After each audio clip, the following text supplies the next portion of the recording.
Libertópolis, el valor de la verdad.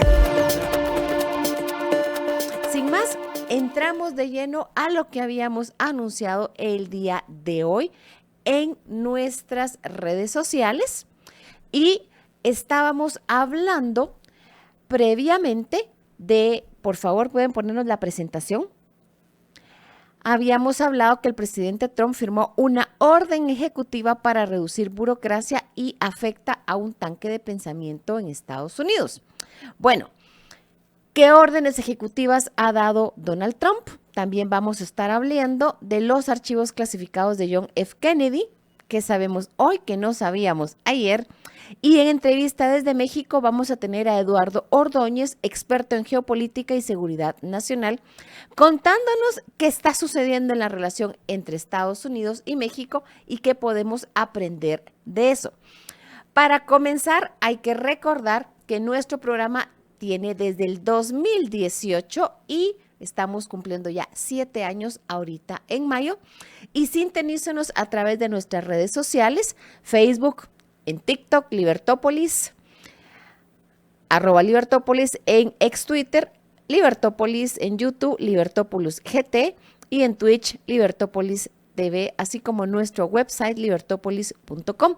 Así que sin más, ¿qué think tank, qué tanque de pensamiento fue mencionado específicamente en una orden ejecutiva del día 14 de marzo, viernes pasado en la tarde, por el presidente Donald Trump? Pues nada más y nada menos que el Woodrow Wilson International Center for Scholars del Instituto Smithsonian. El Woodrow Wilson Institute o el Wilson Center, como se conoce coloquialmente, ha recibido la instrucción junto que otras 6 instituciones más en esa orden ejecutiva de que tenían 7 días para informar qué estaban haciendo. Tienen que limitarse a lo que establece su acta constitutiva y obviamente va a comenzar de una u otra forma a reducírseles el presupuesto. El 40% de ese instituto venía de fondos federales y ya el día lunes estaba enviando su presidente una carta a los amigos y seguidores del Wilson Center diciendo, miren, sí, hemos recibido la orden ejecutiva, la vamos a cumplir. Obviamente agradecemos que nos estén mencionando, apoyando y de paso les recordamos que podemos recibir dinero privado y se agradecerían sus donaciones en este link. Las apuestas en Washington es que van a reducirlos lo más posible y obviamente un golpe del 40% de sus ingresos no es de una u otra forma nada fácil. Incluso en Colombia salieron unas noticias diciendo que el centro Iván Márquez, que estaba relacionado del Wilson Center especializado en Colombia, iba a ser cerrado y luego salió diciendo el presidente, el expresidente de Colombia, Iván Márquez, diciendo, no, nosotros trabajamos con fondos privados.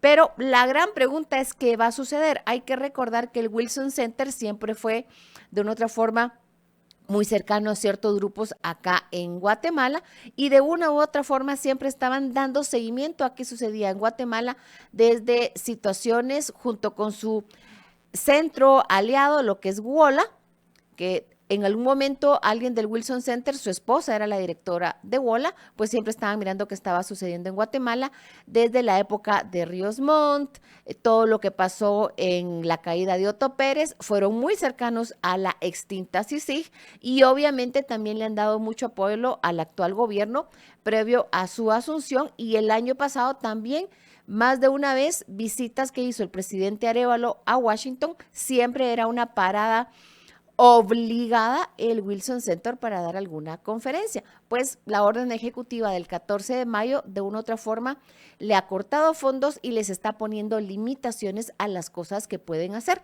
Veamos en los siguientes meses qué implicaciones va a tener y obviamente si va a seguir enfocado en Guatemala o va a recortar su relación con el país. Y sin más, ya contamos cuál era el centro. Aquí tenemos la carta que mandó el presidente del Wilson Center para los que nos están siguiendo en YouTube y en nuestras redes sociales. Y por supuesto no queremos dejar de mencionar esta situación de la apertura de los archivos del asesinato de Kennedy.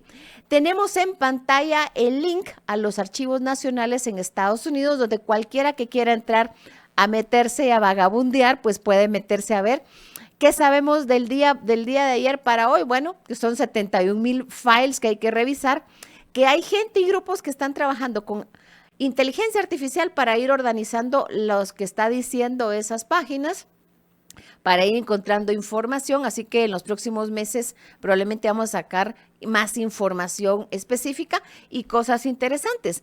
Hay más menciones o desclasificación de documentos de América Latina de lo esperado. Hay varias menciones de México, Cuba, Nicaragua y probablemente Guatemala, pero todavía no se ha terminado de organizar esta información. Veamos qué nos dice la inteligencia artificial en los próximos meses. Sin más, porque el tiempo nos está comiendo, vamos a entrar a platicar con nuestro invitado desde México, Eduardo Ordóñez. Él es consultor en geopolítica internacional. Hola, Eduardo, ¿me escuchas? Hola, sí, claro, René, mucho gusto. Muchas gracias por la Magnífico, invitación. Eduardo, bienvenido.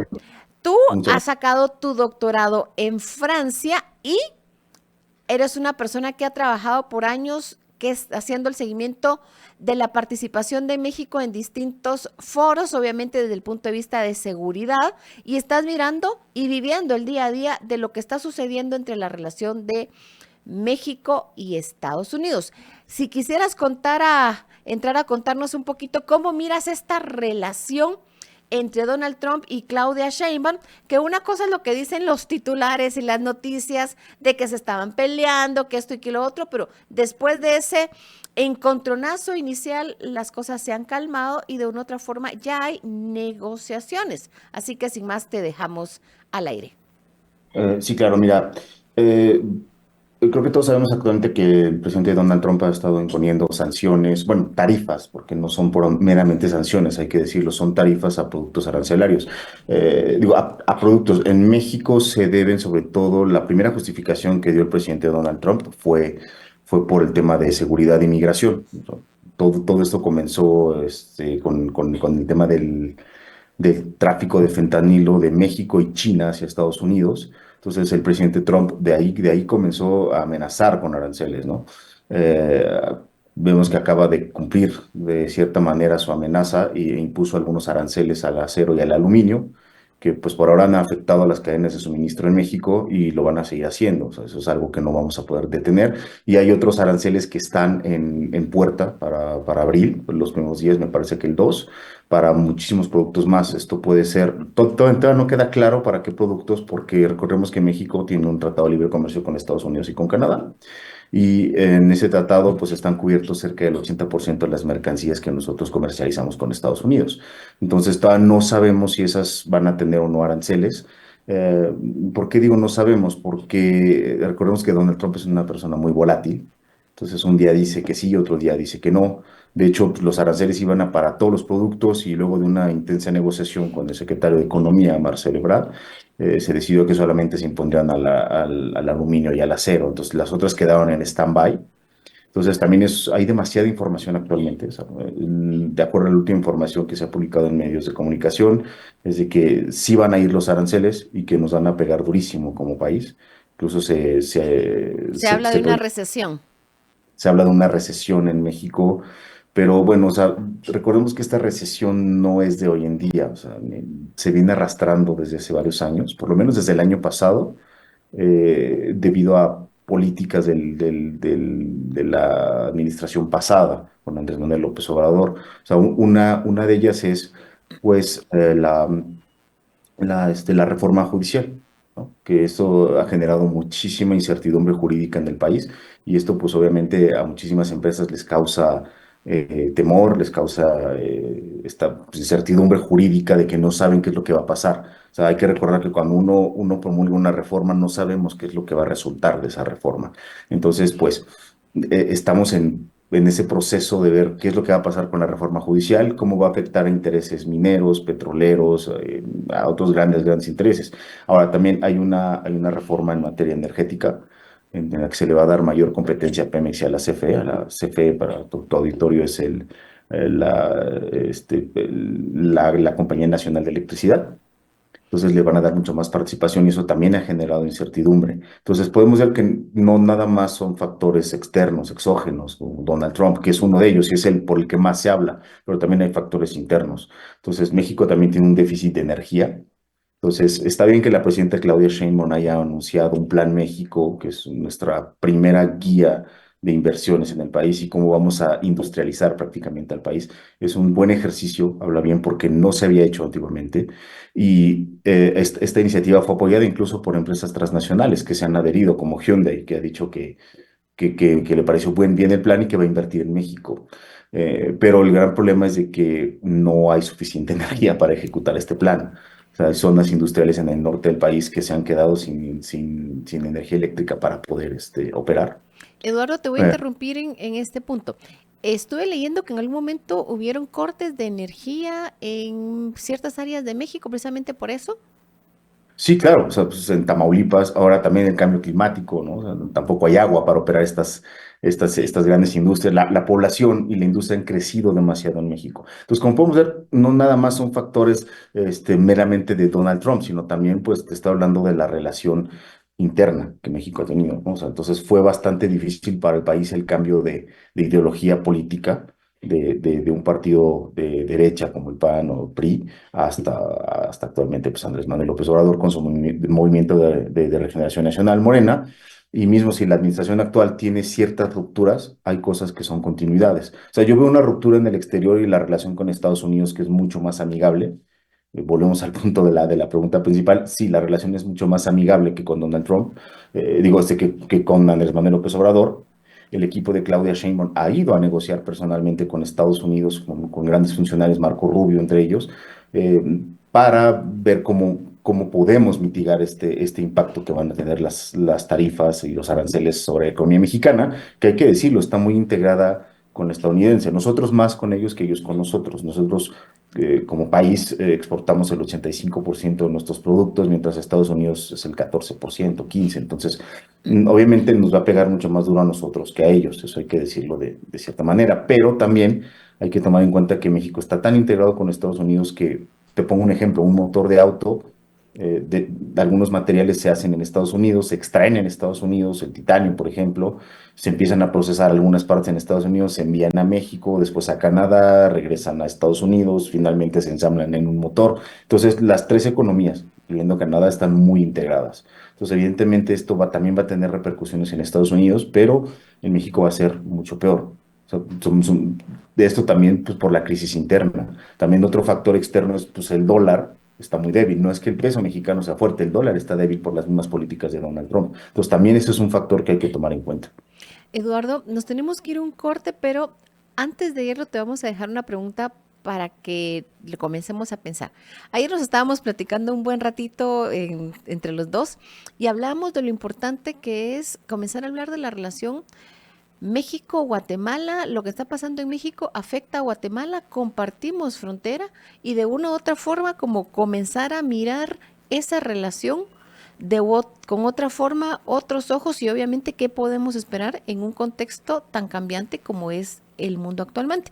Sin más, volvemos en un momento. Libertópolis, el valor de la verdad.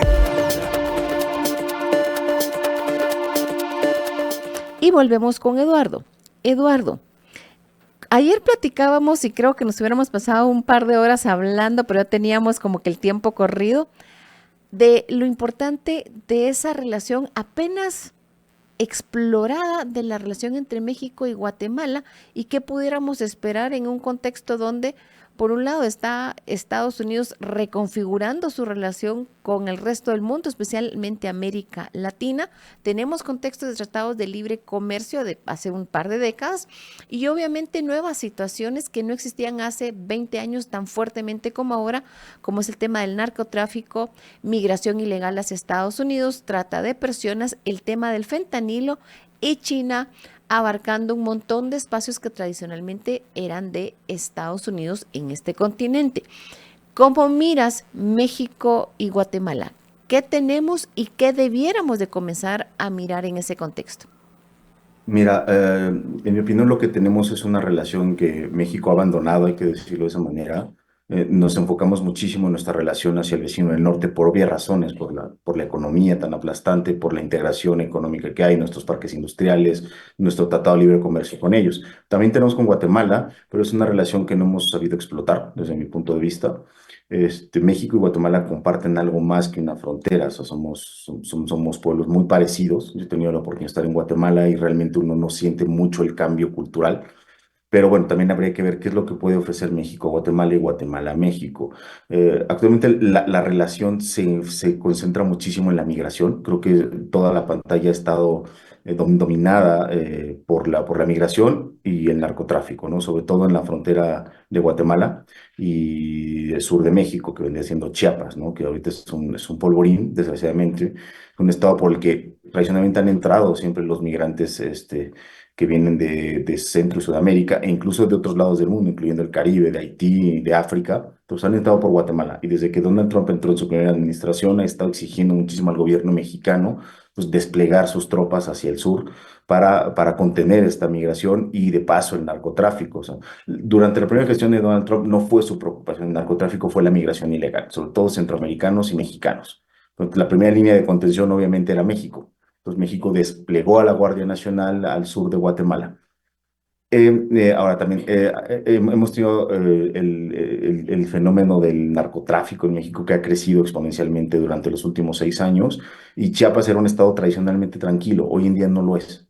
¿Por qué? Porque estos flujos migratorios también han abierto canales para la droga. O sea, que ya también la ruta de Centroamérica es tradicional, por una ruta que ya por unos 30, 40 años operando, pero actualmente debido a que en México ha habido mucha inestabilidad en el estado de Chiapas, hay que decirlo de esa manera, los grupos del crimen organizado, vamos a llamarlos Cartel de Jalisco Nueva Generación y Cartel de Sinaloa, con sus respectivos aliados locales, pues han estado intentando incluso dominar territorios de Guatemala. Ha habido incursiones en Guatemala, me parece que hace 2 años en Ciudad Tecunumán hubo un enfrentamiento entre militares guatemaltecos y grupos de la delincuencia organizada mexicanos que han intentado incursionar en territorio guatemalteco para reconfigurar el paisaje criminal local. También en Guatemala lo hay, pero no hay la misma presencia ni la misma dinámica. O sea, México es una dinámica muy, muy violenta, con un control del territorio extremadamente competitivo entre diferentes grupos. En Guatemala no lo hay tanto como en México porque es un país mucho más pequeño y es un país de tránsito. Pero ojo, también han empezado a producir plantillos de hoja de coca en Guatemala y en el sur de México. Entonces también eso es un problema que hay que estar observando. También nuestra relación con Guatemala, pues se resume en la migración, que ha sido el tema más espinoso por ahora, sobre todo por presión de Washington hacia México y de México hacia Guatemala. Eh, Otro tema que también podría ser interesante y que me dices, ¿qué es lo que debemos de tener? Pues es el comercio. Y actualmente México, bueno, construyó durante la administración pasada el tren del Istmo, que une el Puerto Salina Cruz en Oaxaca con Coatzacoalcos en Veracruz y que geopolíticamente podría representar competencia al Canal de Panamá, porque va a facilitar, no solamente va a ser tú llegas al puerto de Salina Cruz, dejas tus mercancías y se transportan en tren y pasan a Coatzacoalcos y de ahí al Golfo de México, sino también va a haber zonas comerciales, va a haber zonas industriales que se van a desarrollar al lado. Digo, ahora hay que ver cómo se van a desarrollar, de dónde va a salir la energía eléctrica para suministrar esto y qué rol juega Guatemala ahí. O sea, si no me equivoco, México ha estado intentando integrar a Guatemala con esa línea de tren, o sea, del istmo de Tehuantepec quieren conectarlo hacia Guatemala, para que Guatemala tenga otro canal para exportar sus productos. Eso es algo particularmente bueno, yo lo veo bien, pero habrá que ver que la manera en que se haga esto sea ventajosa para ambos países, no nada más para México, ¿no? Eduardo, nos vamos a tener que despedir en un par de minutos, tal vez si quisiera resumir como las cosas pendientes que hay que hacer. Y no olvidemos que yo siempre te hago la broma y le hago la broma a los amigos mexicanos, es no olviden que agua que se produce en Guatemala, en nuestros ríos, es la que está alimentando una parte del sur de México. Yo le bromeé a una amistad de que, bueno, querés quedarte sin agua, pues adivina de dónde llega el agua de Cancún. En parte llega desde Guatemala. Y ese es un factor sumamente interesante que en un contexto de falta de agua en México en ciertas partes, más todo el tema del desarrollo, de la necesidad de energía eléctrica, también puede ser un factor que no hay que dejar de obviarlo por la situación que puede implicar a futuro. ¿Qué más quisieras contarnos con 2 minutos más, Eduardo? Eso es un factor muy interesante porque con esta estrategia del tren y luego el Tren Maya en México más la Riviera Maya, lo que es Cancún, pues el país está desarrollando muchísimo hacia el sur. Eso va a implicar que necesitemos un aliado importante que nos pueda suministrar energía y agua, y ahí es donde Guatemala puede jugar un rol importante. También no solamente para energía y agua, sino para otras mercancías. Hay que pensarlo de esa manera, pero también el factor seguridad, ¿no? Hay que cuidar muchísimo eso, los flujos migratorios ilegales, sobre todo de personas potencialmente peligrosas tanto para México como para Guatemala y para Estados Unidos, que es lo que le preocupa a Estados Unidos. Ahora con la designación de los grupos organizados en México, de la delincuencia organizada como terroristas, pues yo creo que también vamos a tener que doblar esfuerzos en ambos países para luchar contra este nuevo enemigo público que es el terrorismo. Entonces yo creo que eso va a ser un problema para ambos países. Yo no veo coordinación entre México y Guatemala por el momento. O sea, creo que México tiene suficientes problemas con el vecino del norte y con su inestabilidad, con su volatilidad, como para ver hacia el sur este momento, pero tendríamos que hacerlo en un futuro. O sea, mucho del desarrollo del sur de México, como dices tú, va a depender de la energía que nos puedan suministrar. Tal vez no sé qué porcentaje, pero va a ser importante. Y no hay que olvidar que también hay otras ciudades muy importantes como Mérida, como Cancún, como Bacalar, como Tulum, que se van a desarrollar y van a requerir esa energía y va a un suministro constante y fiable. Entonces yo creo que en Guatemala podría ser un buen aliado, ¿no? Bueno, Eduardo, nos tenemos que despedir. Para la próxima, de una vez te quedamos agendado porque creo que es un tema que tenemos que comenzar a platicar más profundamente en nuestra relación Guatemala-México, que también está en el contexto de lo que está pasando en Estados Unidos. De nuevo, muchísimas gracias, Eduardo Ordóñez, desde México, y su servidora Reni Bake de El Patio Atrás se despide y hasta la próxima. Muchas gracias.